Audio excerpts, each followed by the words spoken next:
Vous m'avez dit que vous voulez voir sur ma chaîne plus de produits à tarifs raisonnables, sans faire l'impasse bien sûr sur la qualité. Je pense que je vous en ai trouvé un. Bienvenue sur AliExpress pour le test de l'aspirateur robot Arnagar S8. Son design est sympa, tout de blanc revêtu, il me fait penser à la gamme d'aspirateurs signée Xiaomi.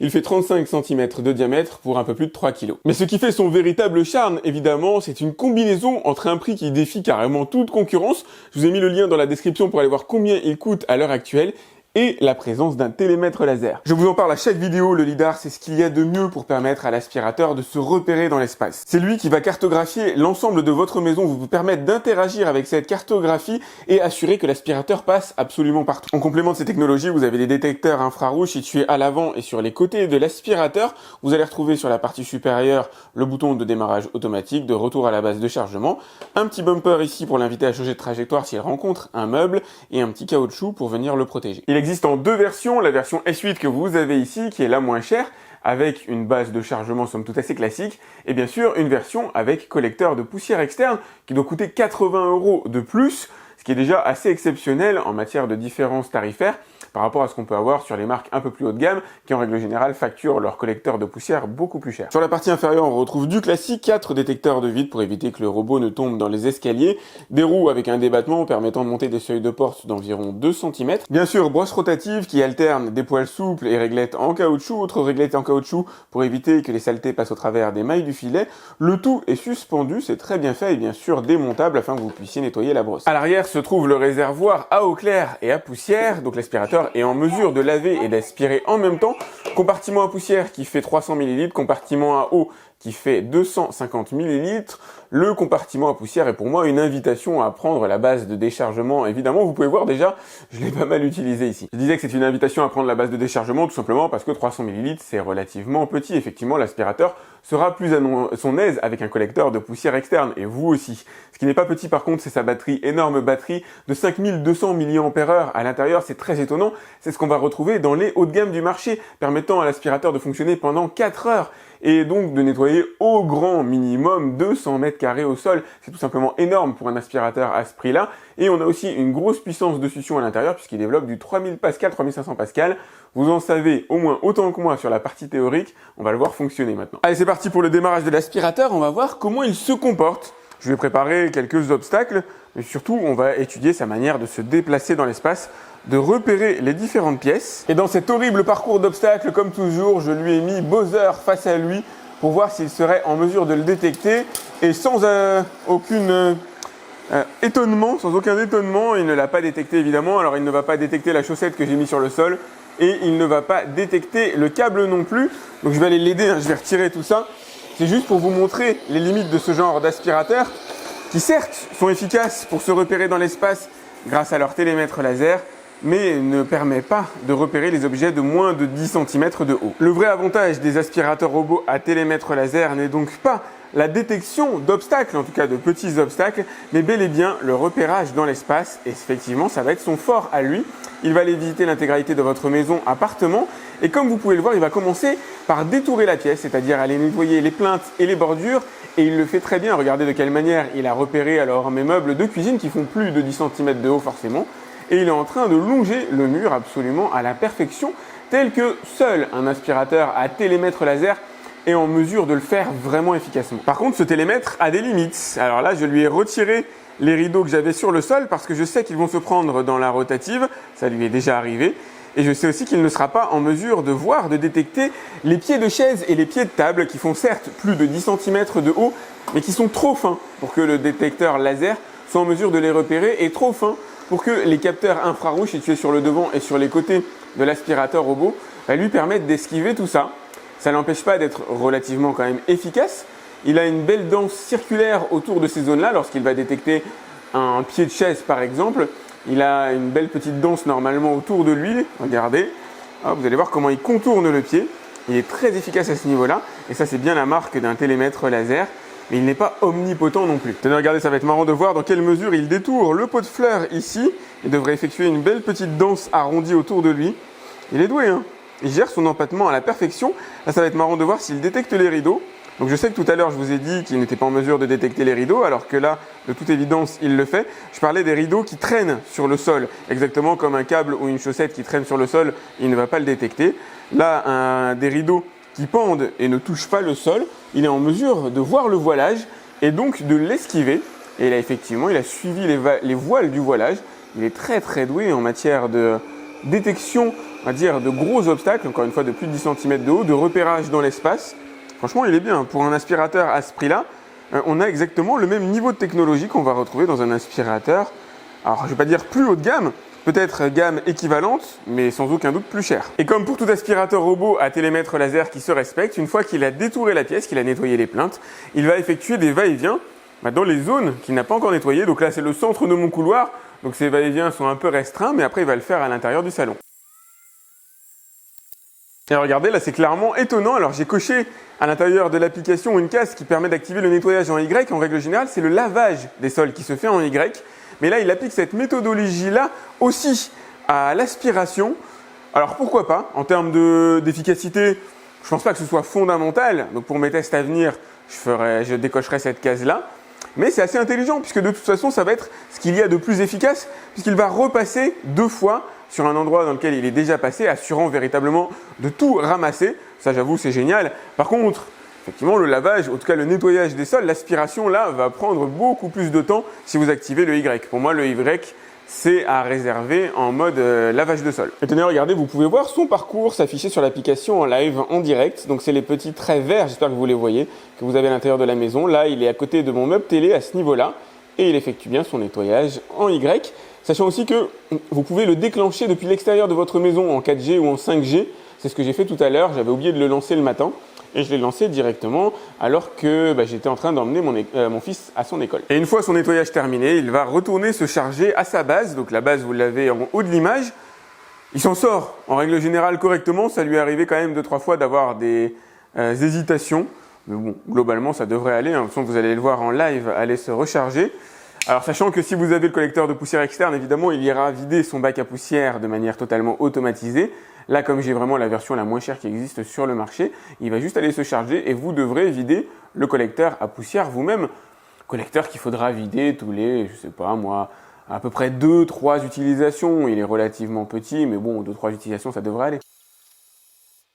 Ce qui est donc à retenir ici selon moi, c'est que pour un prix franchement bas, il est possible d'obtenir exactement les mêmes performances que la plupart des aspirateurs à télémètre laser qu'on va trouver sur le marché à hauteur de 400 500 €, ça va dépendre des modèles évidemment. On va trouver des anciennes générations disposant de technologies plus avancées autour de 500 €. Effectivement, là, eux seront au-dessus. Mais le télémètre laser apporte énormément à cet aspirateur. Lui permet de se repérer efficacement dans l'espace, d'aller naviguer partout et d'interagir avec la carte qui a été créée sur l'application que je vais vous montrer dans un instant.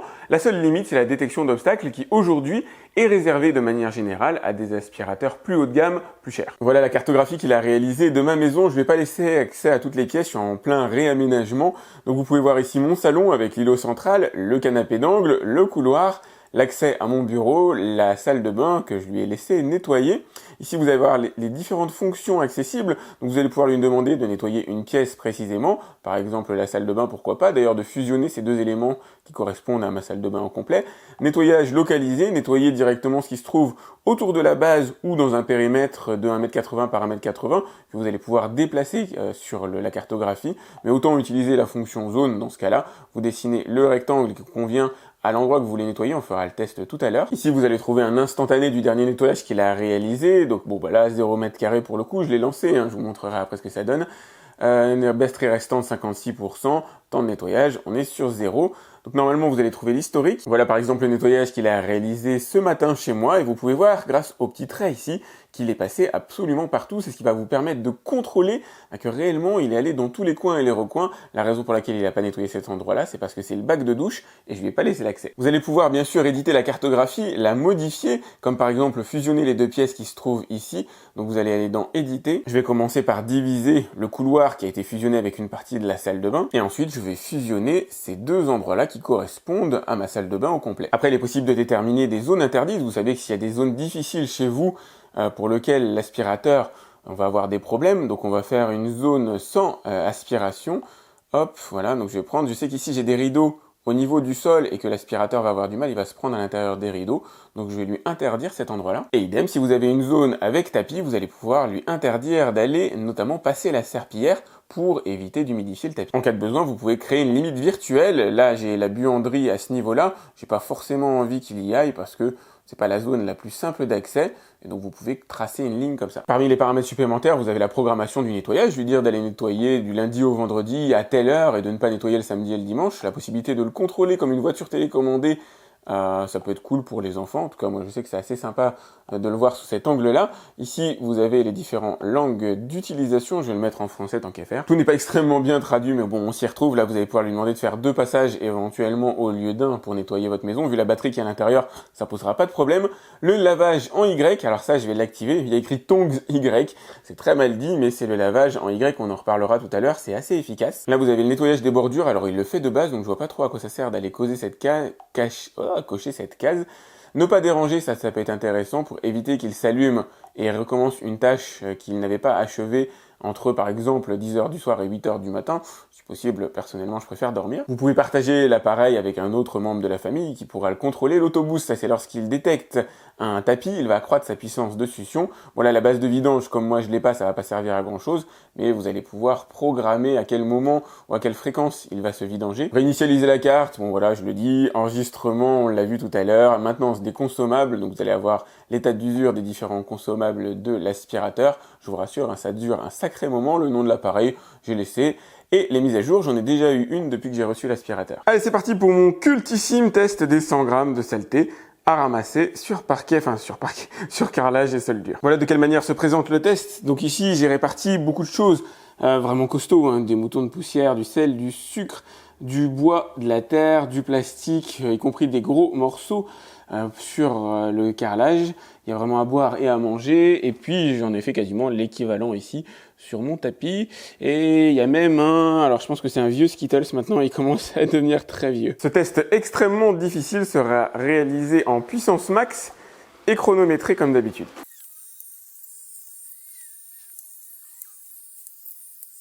Et voilà, ça y est, je considère qu'il a fini son travail en 2,36. Ah bah d'ailleurs, il a fini. Il va se recharger. Allez, voyons voir ce que ça a donné. Alors déjà, 2,36, c'est un très bon temps. Et surtout, il a été vachement efficace. C'est presque incroyable. Notamment par le fait que sa brosse rotative située sur le côté est pas trop rapide. Donc elle évite d'éparpiller des saletés. Il n'a pas réussi à tout avoir. J'ai un petit îlot à ce niveau-là. Un petit sursaut qu'il a dû avoir à un moment donné. Il reste bien sûr des saletés par-ci par-là. 100 grammes de saleté, c'est sur 4 mètres carrés, c'est extrêmement difficile à ravoir. Il s'en est super bien sorti, à vrai dire.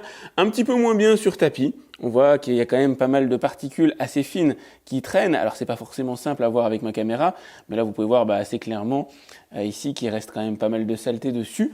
Donc il est surtout efficace sur sol dur, un petit peu moins sur tapis, mais encore une fois, il faut voir la densité que je lui ai demandé de ravaler. Très bon score, il se hisse vraiment à la hauteur de mes attentes. 87,6 grammes de saleté ramassée sur les 100 demandés, c'est vraiment très bon. Il s'agit d'un test extrêmement difficile et il a assuré, c'est le moins qu'on puisse dire, comme je vous le dis souvent à l'intérieur de mes vidéos. 100 grammes de saleté, c'est ce qu'on va retrouver dans au moins 300 mètres carrés de maison. Là, c'était disposé dans 4 mètres carrés. L'objectif, c'était de le comparer à la concurrence.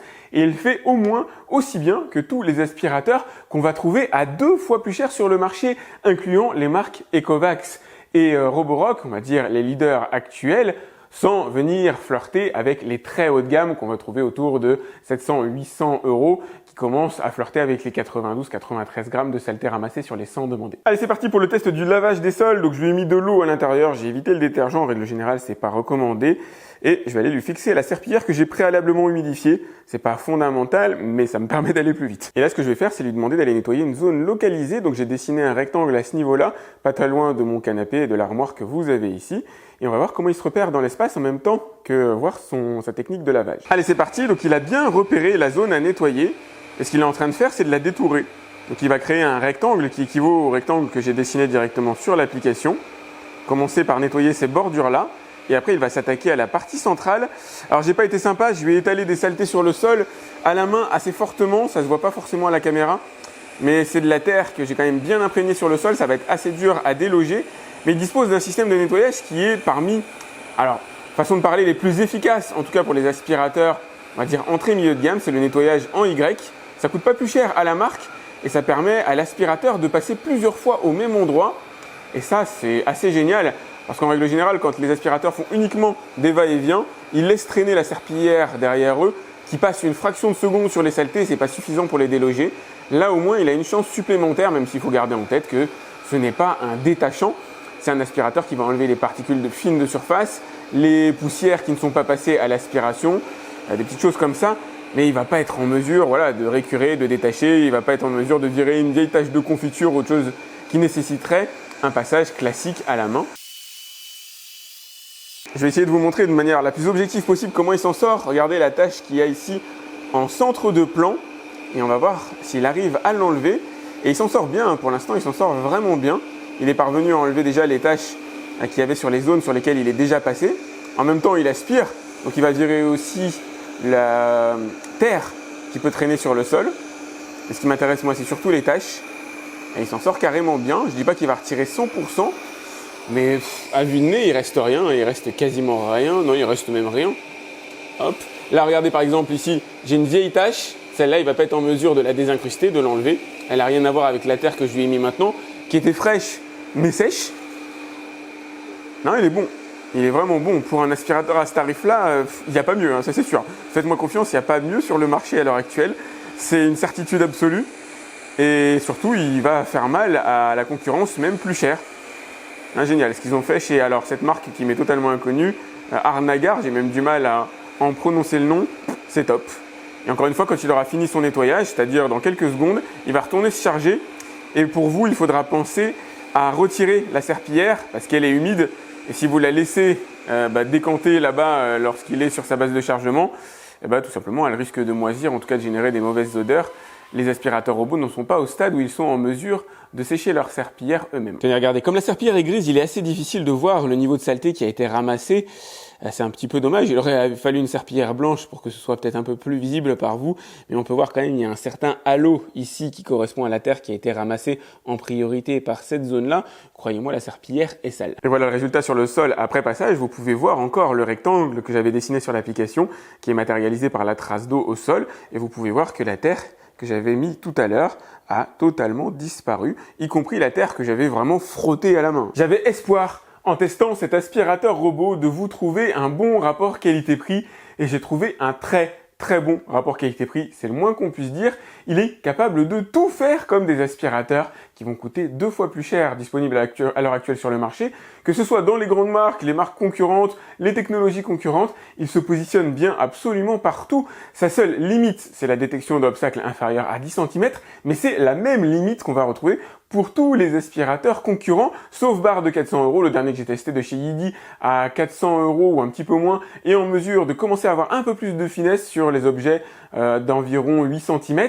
Mais regardez la limite, on est à 2 fois moins cher sur cet aspirateur-là et le reste, il le fait à 100% super bien, que ce soit la capacité d'aspiration, le repérage dans l'espace, l'application, le lavage des sols, tout est vraiment bien, tant aussi bien que j'ai pas besoin de m'étendre une demi-heure sur la conclusion pour cet aspirateur. Clairement, je vous le recommande chaudement. Je vous ai mis le lien, comme d'habitude, dans la description de ma vidéo pour voir combien il coûte, à mettre en balance avec la version à collecteur de poussière externe. Je vous mets le lien des deux aspirateurs, comme ça vous pourrez faire votre choix un petit peu plus facilement. Il y a 80 € d'écart entre les deux. Moi, je pense que ça vaut le coup de prendre la base de déchargement de poussière, tout simplement parce que là, le collecteur est un peu petit. Mais c'est un plus. Si jamais vous n'avez pas envie de le faire, de toute façon, l'aspirateur reste tout aussi valable, croyez-moi, et le collecteur, c'est juste un plus. Il faut l'envisager uniquement comme ça. C'est un raffinement supplémentaire. L'important, c'est l'aspirateur en lui-même, et lui, il a été carrément super bluffant. N'hésitez pas à liker cette vidéo, c'est important pour moi. Pensez à vous abonner à ma chaîne si ce n'est pas déjà fait, à cliquer sur la cloche pour être alerté lorsque je lance un nouveau test. Si vous avez des questions, vous pouvez me les laisser dans les commentaires de la vidéo YouTube. Comme d'hab, j'essaie de répondre à tous mes abonnés, mais bon, c'est pas toujours simple. En tout cas, le jour du lancement de la vidéo, j'essaye de me montrer présent un maximum. Et moi, je vous dis à très vite pour un autre test sur AviExpress. Salut!